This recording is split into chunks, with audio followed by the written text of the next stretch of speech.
রাজশাহীর পবা উপজেলার দুয়ারীবাজার থেকে তানোরের চান্দুরিয়া পর্যন্ত সড়ক খানাখন্দে ভরা।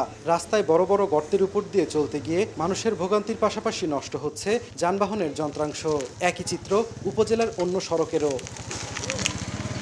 নওগাঁর সুপারিপট্টি সুলতানপুর কালীতলার অবস্থা সবচেয়ে নাজুক। রাস্তার পিচ উঠে হাঁটু পর্যন্ত কাদায় ভরা।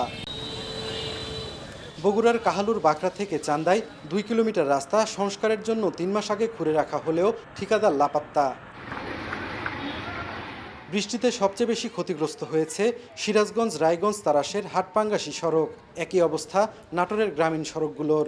পথচারীদের পাশাপাশি চরম ভোগান্তিতে যানবাহন চালকরা। কোথাও কোথাও এক হাঁটু কাদো, তো এটা তো বছরকে বছর ধরে আমাকে ভোগান্তি। 3 নাম্বার বালু, 4 নাম্বার সিমেন্ট খোয়া মোয়া দিছে, পানি হয়েছে আবার চলে গেল উড়ে। চাকা মাকা বিয়ারিং টিয়ারিং সব নষ্ট হয়ে যায়। রাস্তাঘাটের অবস্থা এতটাই খারাপ, এতটাই নাজুক যে সামান্য একটু বৃষ্টি হলেই চিন্তা করতে হয় কিভাবে বাইরে বেরোবো। রাস্তার অবস্থা খুবই খারাপ, বহুদিন থেকে এই অবস্থা। রাস্তাঘাটে খুব গাড়ি ঘোড়া খুব দুর্ঘটনা ঘটছে।